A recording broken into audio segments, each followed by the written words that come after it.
Geronimo Stilton, The Hour of Magic.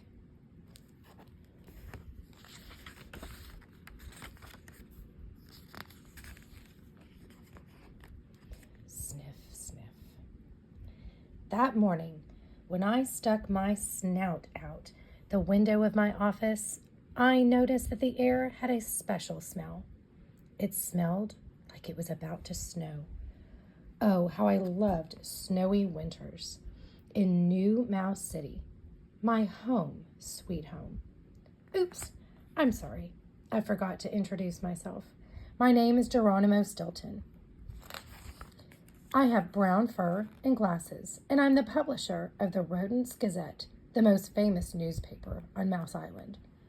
Anyway, as I was saying, that day in New Mouse City, I could tell snow was on the way. I was so excited. Don't get me wrong, I'm not a big fan of freezing weather or heavy-duty shoveling, but have you ever seen the city under a blanket of snow? Let me tell you, there is nothing more beautiful. Plus, when it snows, I love to go sledding with my dear nephew Benjamin and warm my paws with a cup of hot cheese by the fire. I was still dreaming about hot cheese when the phone rang. Ring! It was my grandfather, William Shortpaws, who boomed, "Grandson, have you finished writing the book?" When I didn't respond immediately, Grandfather screeched, "Have you forgotten? You need to write the new Kingdom of Fantasy book. It's due next week." I hit my forehead with my paw. Rats! How had I forgotten? Of course, I couldn't tell my raging grandfather this. So I said, "Don't worry, Grandfather. I already have the whole book in my head, sort of, and lots of good ideas." What my grandfather doesn't understand is that in order to write about the Kingdom of Fantasy, I have to go there. On a recent trip, Queen Blossom gave me a magical sapphire ring that would let me visit whenever I wanted. Unfortunately, I misplaced it. The only other way to get there is by dreaming.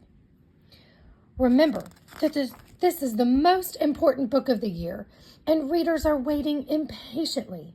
Do you understand, grandson? Grandfather William went on. Then before I could hang up, he added, "Oh, by the way, we're all coming to your house tonight to celebrate Aunt Sweetfur's birthday. Understand?" I hurried to squeak, "Of course, certainly." Worried, not about the birthday, but about the book I had forgotten to write, I left my office and headed home.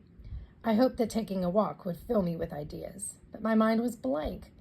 As I walked, I noticed the most delicious aroma. First, I passed by Squeak Keeney's, my favorite bakery in the city, and smelled their warm cheese donuts. Yum! I bought a box to serve that evening for Aunt Sweetfur's birthday. Naturally, I had to taste a donut to make sure that they were fresh. Okay, I confess I have no willpower when it comes to cheese donuts.